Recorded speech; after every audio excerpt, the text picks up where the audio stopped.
ሰላም ጤና ይስጥልን ውድ ኑ እናስብ ቤተሰቦቻችን እንደምን ከርማችኋል? ይህ ኑ እናስብ የተሰኘው የዩቲዩብ ቻናላችን ነው። በዚህ ፕሮግራም እናንተን ያዝናናል፣ ያስተምራል፣ ይገነባል እንዲሁም የተለያየ መጽሐፎችን እየዳሰስን ጥበባዊ መረጃዎችን ያስጨብጣል ብለን የምናስባቸውን ርዕሰ ጉዳዮች ወደ እናንተ የምናደርስበት ልዩ ፕሮግራም ነው። ስለሆነም እንደተለመደው አብራችሁ እንድትቆዩ እንጋብዛለን። ለዛሬ ወደ እናንተ ለማድረስ የመረጥነው የተወዳጁና አንጋፋው ደራሲ ጋሽ ስብሐት ገብረ እግዚአብሔር ስራ ከሆነው መካከል 567 ከተሰኘው መጽሐፍ ውስጥ የመጽሐፉ መጠሪያ የሆነውን 567 ሲሆን እንድትከታተሉን በድጋሜ እንጋብዛለን። 567 የዛሬን ያድርገውና አቶ በርሱ ፍቃድ በጉርምስናቸው ዘመን የሶስት ሰው ምሳ አይመልሳቸውም ነበር። ሲያርሱም ያንኑ ያህል ነበር። ግዙፍ ደንደሳም በመሆናቸው ሁለት ሰው ታግሎ አይጥላቸውም ነበር። ጎጆ ከወጡ በኋላ ፈጣሪ ድህነትና ፍሬን አጣምሮ ሰጣቸው። 5 ልጅ ወለዱ። ሚስታቸው በተፈጥሮ ለስላሳ ደካማ በመሆናቸው 5ኛዋን ልጅ ከወለዱ በኋላ በሽታ አደረባቸው። ነጉልጓሎም ለአረምም ለአጨዳ መውጣት አቃታቸው። ውሃ መቅዳትና ወፍጮም እያሸነፋቸው ስለሄደ በህር ልጃቸው ፋናዬ በ8 ዓመቷ በገንቦ ውሃ መቅዳት በልጅ አቅሟ እህል መፍጨት ግድ ሆነባት። በእናቷ የወጣች ልስልስ ነገር ከንዝርትና ከውስፌ የከበደ ማንሳት የማትችል ሰንበሌጥ መሳይ ነች። በዚያ ላይ እስክትጠግብ አትበላም። በምን ጉልበቷ ትቻለው ውሃውን፣ ወፍጮውን፣ እንጨት ለቀማውን። በእህል እጦትም በሴት ጉልበት እጥረትም በቤተሰቡ አብዛኛውን ጊዜ ቆሎ ወይም ንፍሮ ብቻ ይበላል። ቢቸግራቸው አቶ በርሱ ፍቃድ ወንድ ልጅ የማይሰራውን ሰሩ። ሌሊት እየተነሱ እህል መፍጨት ጀመሩ። ሲያስቡት እጄም ወገቤም ሞፈር ለምደዋልና ከእፍረቱ በስተቀር ወፍጮ ምንም የማያስቸግር መስሏቸው ነበር። አልሆነም፣ እንዳሰቡት አልሆነም። መዳፋቸውም ወገባቸውም ስላልቻለ ጥቂት ፈጭተው ተኙ። ግን የማይለመድ የለምና ወፍጮውን ለመዱት። በበዓል ቀን እየወጡ እንጨት ለቅመው አቆይተው በማታ ጨለማ ሄደው እያመጡ ፋናዬን ከእንጨት ለቀማም አሳርፈዋታል እንጂ እስካሁን ሞታ ነበር። አንድ ዓርብ ዕለት ማለዳ ተነስተው ሞፈር ቀንበራቸውን ተሸክመው የቀራቸውን አንድ በሬና የጎረቤታቸውን የወይዘሮ ሹምነሽ በሬ እየነዱ ወደ ወይዘሮ ሹምነሽ እርሻ ሄደው ጠመዱ። አንድ ቀን የወይዘሮ ሹምነሽን ርስት፣ 2 ቀን የራሳቸውን መሬት ነው የሚያርሱት። ይህ በሚዋዋሉበት ጊዜ አቶ በርሱ ፍቃድ አንዱ በሬ የኔ፣ ጉልበቱ የኔ፣ ሞፈር ቀንበሩ የኔ፣ ታዲያ አልተጎዳሁም ቢሏቸው ወይዘሮ ሹምነሽ መልሰው እንዲህ አሉ። አይ እንግዲህ ከብት ባለቀበት ጊዜ ይህን አግኝተው ተጎዳው ይላሉ። አሁን ለልጆቹና ለጉርብትናው ብዬ እንጂ አንድ ቀን ለኔ አንድ ቀን ለራሱ የሚያርሳጣለው። እንግዲያውስ 2 ቀን ለኔ አንድ ቀን ላንተ ብለው እጅ ነስቶ የሚቀበለኝ አጣለው። ለዚህ ነው እንጂ እርሶ ከሚመጡብኝ እኔ መጣበው አልነበረም። አቶ በርሱ ፍቃድ አንገታቸውን ደፉ። እሱስ ነው አሉ። እርሶ 4 ጥማድ በሬ እያረሱ እንደኔ ያልተቸገሩምና ማለቴ ነው እንጂ። አይ አያ በርሱ ፍቃድ እርሶም እንግዲህ ይላሉ። ባሌ ከሞተ ወዲህ ልጅ የለኝ ምን የለኝ፣ ብቻዬን ባዶ ቤት ውስጥ ጥቅልል ብዬ የተኛው አልተቸገርሽም ይሉኛል። አሁን እትዬ ዝማም እርሶ ቢኖራቸው ፋናዬ ብትኖራቸው ቤት ይውላሉ እንጂ እንደኔ ብቻቸውን ቢሆኑ ምን ይውጣቸው ኖሯል። ብታመም እንኳን ውሃ የሚያጠጣኝ የለኝ። ምን ነው እኔ 5 ልጅ አለኝ፣ አንዱን አይወስዱም? እዚያ ቆላ ያለው ያጎቴ ልጅ ከፍቶት ልጄን አሳድጊያት ልልክልሽ ነው ብሎ ልኮብኛል እንጂ ቀደም ብለው ቢነግሩኝማ አይሆን ነበር። አይ ኩምታ፣ አይ ፍረት፣ አይ በርሱ ፍቃድ አሁንም አንገታቸውን ደፉ። ያቺን ሰዓት እያስታወሱ ወይዘሮ ሹምነሽን በሬን አልሰጥም ቢሉ ኖሮ ወይም አስቀድሞ ከሌላ ሰው ተዋውለው ቢሆን ኖሮ ምን ሆን ነበር? እጄን አጣምሬ ቁጭ ሞት መጥቶ ልጆቼንም ሚስቴንም እኔንም አንድ ባንድ እስኪበላንኩት። በስመ አብ በወልድ። ይህንን እያሰላሰሉ ሲያርሱ በባዶ ሆድ ላይ ሐሳብ ስራቸውን አስረስቷቸው እርፉን በቅጡ ሳይጨብጡ ቀርተው ኖሮ ማረጃው የበሬውን ሰኮና ወጋባቸው። ደሙን ሲያዩ አዘኑለት። አቅፎ ሊያባብሉ ታሰኛቸው። በሬውን በንዴት ገረፉት በጅራፋቸው። የባሰውን አሳዘናቸው። ያ የሚወዱት በሬያቸው፣ የሥራ ጓደኛቸው፣ የፀሐይ ቃጠሎን የሚጋራቸው፣ አርሶ የሚያበላቸው፣ የመጨረሻ ተስፋቸው ጅራፍ ሲያወርዱበት ትዕግስቱ የማያልቅበት። ሆድ ብሶኝ ነው፣ ጨንቆኝ ነው፣ እርቦኝ ነው፣ አትቀየመኝ ሲሳይ ወዳጄ፣ የመጨረሻ ወዳጄ ባሉት የበሬ ቋንቋ ባወቁና የልባቸውን በነገሩት። ይህ የስሜትና የሐሳብ ጎርፍ የጤና ስላልመሰላቸው ሌላ ፍርሃት ያዛቸው። ያበድኩ እንደሆነ ወይ የታመምኩ እንደሆን ልጆቼን ምን ይውጣቸዋል? ልጆቼን፣ ኮሳሳ ልጆቼን፣ ፍሬዎቼን፣ አጥንቶቼን፣ አጥንት ሆነው የቀሩ ልጆቼን። እግዚኦ መሐረነ ክርስቶስ አውጣኝ፣ ከዚህ ጭንቅ ሰውረኝ፣ ከልጆቼ መማበቅ እግዚኦ ሞቴን ስጠኝና ልጆቼን አባብልልኝ አንተ ፈጣሪ። ይህን ሁሉ ነፍሳቸውን እያስጨነቀ የሲሳይን ሰኮና አንስተው አዩ። ክፉኛ ተወቅቷል። ምናልባት ሳምንት ሙሉ ሊያርስ አይችል ይሆናል። በሬዎቹን ፈቱ። እርፍና ሞፈር ቀንበሩን ተሸክመው ወደ ቤት ሄዱ። ከቤታቸው ኋላ ያለው ዋንዛ ስር ሁለተኛው ልጃቸው ወርቁ ቁጭ ብሏል። ከ5 ዓመት በፊት 3 ጥማድ በሬ በነበራቸው ዘመን በጥጋብ ዓመት ሲወለድ ድንቡልቡል ዱባ ልጅ ነበር። እሱም እንደ አባቱ ወፍራም ጉልበታም ብርቱ ሊሆን ነበር የተወለደው። ድህነት ቤታቸው ገብታ ከድስት ከ5 በሬ ጨርሳ 16ቱንም በጎቻቸውን አንድ ባንድ አስሽጣ ቀስ በቀስ ሁሉም ነገር ውጣ ይኸው ወርቁን ልጃቸውን ሳይቀር ውፍረቱን ደሙን ምጥጥ አርጋ አጥንትና አይን ብቻ አስቀርታ ጉድ ሰራቻቸው እንጂ። ወርቁ መሬቱን በእንጨት እየጫረ በዝግታ ያለቅሳል። ምን ሆንክ አሉት። እማማ ሹምነሽ ናቸው አለ። ምን አረጉ ወይዘሮ ሹምነሽ አሉት። ልላክህ ከማማ ወለተ ሃይማኖት ቤት ሰፌድ አምጣልኝ አሉኝ። ይቺ ምራቅ ሳትደርቅ ሮጠህ ያመጣህልኝ እንደሆን እንጀራ በጨው ሰጥሃለሁ አሉኝ። ሮጬ ያመጣሁላቸው። ምራቋ ሳትደርቅ ደርቃለች አሉና ከለከሉኝ። አልደረቀችም፣ ውሸታቸውን ነው አባብዬ፣ አልደረቀችም፣ እንጀራዬን ከለከሉኝ። አቶ በርሱ ፍቃድ ከማዘናቸው የተነሳ ቆሞ ቀሩ። በሆዳቸው ለፈጣሪ ቤት አሉ። ልጃቸውን ባቸውን እንዳያይ በልተነስ ቤት ግባ አሉት። ተነስቶ ገባ። የተሸከሙትን አውርደው በልጃቸው ቦታ ተተክተው ቁጭ ብለው አለቀሱ። የማበላቸውን ከልክለ ልጆች የሰጠኸኝ ምን ነው አሉት ፈጣሪ። ሕማማት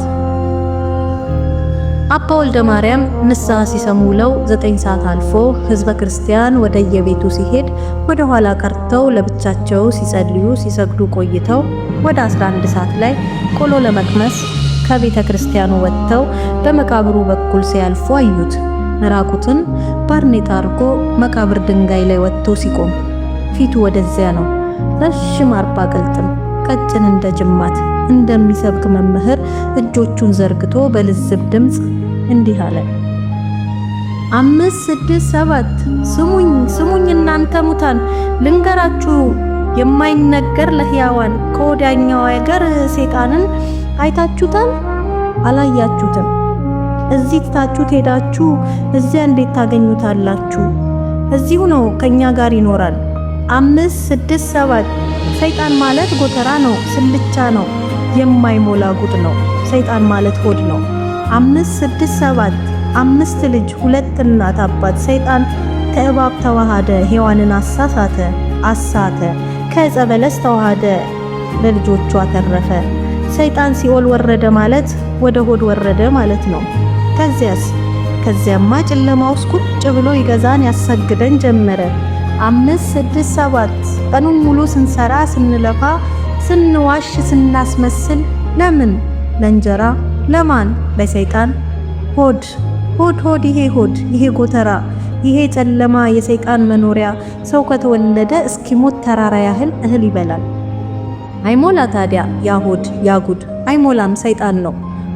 ሆድ ብሎ እየጮኸ ሆዱን በእጁ ደጋግሞ ሲጸፋው ተሰማው አባ ወልደ ማርያም 5 6 7 5 ልጅ 6 እናት 7 አባት። እንግዲህ ሰሞኑን ስለ ክርስቶስ ስቅለት ትሰማላችሁ። ግን ማን ነው ሰው ሆኖ ያልተሰቀለ? ማን ነው በልጁ ለቅሶ ያልተቸገረ? ማን ነው በሚስቱ ሞት ያልተቀበረ? ደጋግሞ ሊነሳ ደጋግሞ ያልተቀበረ ማን ነው? 5 6 7 እሳት ገሃነም ትገባላችሁ ብለው ያስፈራሩናል። የት ነው ያለነውና ነው ገሃነም አይደለምን? ኧረ ተው ኤዲያ ብሎ ዞረ። አይኖቹ በእብነት ደንግጠው እንደደነገጡ ቀርተዋል። ያስደነግጣሉ። እብዱ አባ ወልደ ማርያምን አያቸውና ከድንጋዩ ወርዶ ወደ እሳቸው መጣ። ቀጭን አጥንታም ረጅም ነው። ለሁለት ቢታጠፍ እሳቸውን የሚያክል ይመስላል። ሰላም ለከ ሕማማት ነውና የይሁዳን ታሪክ ልንገርህ አላቸው። 5 6 7 ሰማይን አንጋጠው ቢያዩት ደመናቶ ራቁቱን ቀረና በጸሎት ቢጨምቁት ጠባልላለና ምድር ጓጉታ ተነቃቅታ ደርቃ ቀረችና የይሁዳን በሬዎች አንድ በአንድ ከዱትና ታማኙ አልሞት ባዩ ጀግናው ሲሳይ ብቻ ቀረ። ቀንበርም ሊሸከም ሞፈርም ሊጎትት አብሮት ሊሰራ እስከ መጨረሻ 5 6 7 ይሁዳ ግን ከሃዲ ነውና በሬውን ሊሸጠው ተነሳ። ገዢ ታጣ። እንግዲያውና ሲሳይ የመጨረሻ ወዳጄ ዘመዴ ወደ ጓሮ እንሂድ ልንገርህ ለብቻ አለና ወሰደው። 5 6 7 በስመ አብ ወወልድ ወመንፈስ ቅዱስ አለና የመጨረሻይቱን ሚስጥር በስለት ነገረው። እርድ በሬውን ከማዘኑ የተነሳ ምንም አላለ። በዝምታ ነፍሱን ሰጠ። ፀሐይ ይህን አይታ በእፍረት ፊቷን ልትሸሽግ ዘወር ብትል ደመና አጣች። ደም አለቀሰች። አረድኩት፣ ገፈፍኩት፣ በለትኩት። ጠብሰን ቀቅለን በላ ነው ሲሳይን የመጨረሻ ወዳጃችንን። ወጥ እንዳይሆነን እንጀራ የለን፣ ቋንጣ እንዳይሆነን ቶሎ ጨረስ ነው። በላሁት ሲሳይ ዘመዴን ለሆድ ለሰይጣን ሰዋሁት። ታዲያ ይሁዳ ከዳተኛ ነው ይላሉ። የኔን ታሪክ አላወቁ። ይሁዳ እንኳን ተጸጸተ፣ ተሰቀለ፣ ዕዳውን ከፈለ። እኔ ግን ብሎ ራሱን ይዞ ጮኸ። ወየው ወየው ወየው! ወይኔ ዘመዴን፣ ወይኔ ወዳጄን፣ ወይኔ ሲሳይን፣ ወይኔ ወይኔ! እየተወዘወዘ የመርዶ የቀብር ለቅሶ አለቀሰ። ከዚያ ለቅሶውን ድንገት አቋርጦ ካጠገባቸው ትልቅ ድንጋይ አነሳ። ተንበረከከ። ድንጋዩም ትከሻው ላይ ተሸከመ። ማረኛ አንተ የዳዊት ልጅ ይቅር በሉኝ አባ አላቸው። እግዚአብሔር ይቅር ይበልህ፣ አልፈልግም የሱን ይቅርታ ብሎ ተነስቶ በንዴት ድንጋዩን ወደዛ ወረወረው። የተበደለ ምን ይቅርታ ያስፈልገዋል? ሰው በመሆኑ ይቅርታ ለመንኩ እንጂ እኔን የፈጣሪን ይቅርታን ለምናለሁ? እሱማ ሊከሰስ ይገባዋል ብሎ እጆቹን አንስቶ እንደገና ለሙታን መናገር ጀመረ። እብዱ ሰውዬ 5 6 7 ንገሩልኝ ታገኙት እንደሆነ አበላቸው ህልከልክለ 5 ልጆች የሰጠኸኝ ምን ነው ብሎሃል በሉት። 5 ልጅ ተሰብስቦ አብሮ ሲውል አንዲት ሳቅ ብቅ ሳትል ቀኑ መምሸቱ ምን ነው ብሎሃል በሉት። ልጆቼ አንዲት ቀን እንኳን ኩኩሉ ሳይጫወቱ ማለቃቸው ምን ነው? ሚስቴንም ልጆቼንም አንድ በአንድ ስቀብር ዝም ብለህ ማየትህ ምን ነው ብሎሃል በሉት። የፍርድ ቀን ቢመጣ የሚፈረድበት ማን ነው ብሎሃል በሉት። በእርሱ ፍቃድ ነው በሉት። 5 6 7 የፍርድ ቀን ቢመጣ ለስለስ ባለ ሩሩ ድምፅ ምን ነው አለቀሱ አባ ሲላቸው አይናቸውን ከፈቱ። የህይወቱ ምሬት በስቶባቸው አላስችል ብሏቸው አይናቸውን ከድኖ ሲያዝኑ ቆይተዋል። ቀና ብለው ሲያዩት ጊዜ ላዩ የነበረው የእብደት ድንጋጤ አሁን የለም። ስቃይ ሐዘን ነው መላ ፊቱ ሲታይ፣ አንጀት የሚበላ ስቃይ ሐዘን። ምን ሆኖ አባ አላቸው አዝኖላቸው። ፊቱ ላይ የሰፈረው ስቃይ ፊታቸው ላይም ታይቶት ይሆን? ምንም አልሆንኩ ልጄ፣ ምንም አልሆንኩም፣ ደህና ነኝ እያሉ እንባቸውን ጠረጉ። ማልቀሳቸው አልታወቃቸውም ነበር። ለኔን ያለቀሱልኝ? አሁን ልጄ እውነትም ተሰቅለሃል፣ ግን አብሮት የተሰቀለ በቀኙ ይቀመጣል፣ አይዞህ። ድንገት ቁጭ አሉና ጉልበቱን አቅፎ ራሱን ደፋ። ተንበረከኩ አጠገቡ። ምን ሆንክ ልጄ? እርቃነ ስጋዬን አጠገቡ ቆሜ ይቅርታ አባ ይለፉ ይሂዱ። አባ ተነሱ። 40 ጊዜ የተጣፈ ቡትቶ ካባቸውን አውልቀው አለበሱት። አይዞ ልጄ፣ ከልብሱ ስር ሁላችንም እርቃነ ስጋችንን ነን። በልተነስ እንሂድ። ጥቂት እርምጃ እንደሄዱ ትንሽ አረፍ እንበል አባ፣ የፀሐይዋ ሙቀት ደስ ይላል አላቸው። ስፍራው ግን የምሽት ጥላ ሰፍኖበታል። እስቲ እዚች አጋድሙኝ እንደሱ አይ አባ እንዴት ደግኖት! ለመሆኑ ሰው ኖት? አይኑን ዘጋ። ይግቡ እንጂ። ኧረ ይግቡ፣ ቤት ለእንግዳ አለ አይኑን እንደዘጋ። ፋናዬ ንሺ ውሃ ለግራ አምጪ፣ አባ ደክሟቸዋል፣ ከሩቅ ነው የመጣ ነው። አይኑን ከፈተ። ወርቁ! ኧረ ወርቁ! ሲጠሩ አትሰማም? ከብቶች ሁሉ ገብተዋል። ለነሲሳይ ጭድ ሰጠሃቸው? ጎሼን አንበሳ ናበል የአባን ጉልበት ሳም። መርቁልኝ በላቸው፣ እናትህን ቅራሪ መሳይ አምጪልኝ በላት። ወርቁ በቃ ጫጫታ፣ ግቡ ጨልሟል በላቸው ልጆቹን።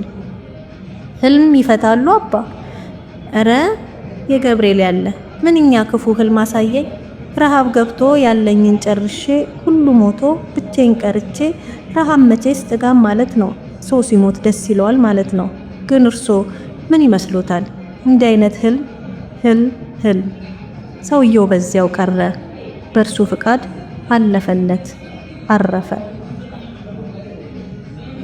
ለዛሬ የነበረን ፕሮግራም ይህንን ይመስላል። ስለተከታተላችሁን እያመሰገንን ሐሳብ አስተያየታችሁን በኮሜንት አድርሱን። መሰል ፕሮግራሞች ስንለቅ ወደ እናንተ ይደርሱ ዘንድ ደግሞ ቻናላችንን ሰብስክራይብ በማድረግ ቤተሰብ ይሁኑ። ኑ አብረን እናስብ። መልካም ቆይታ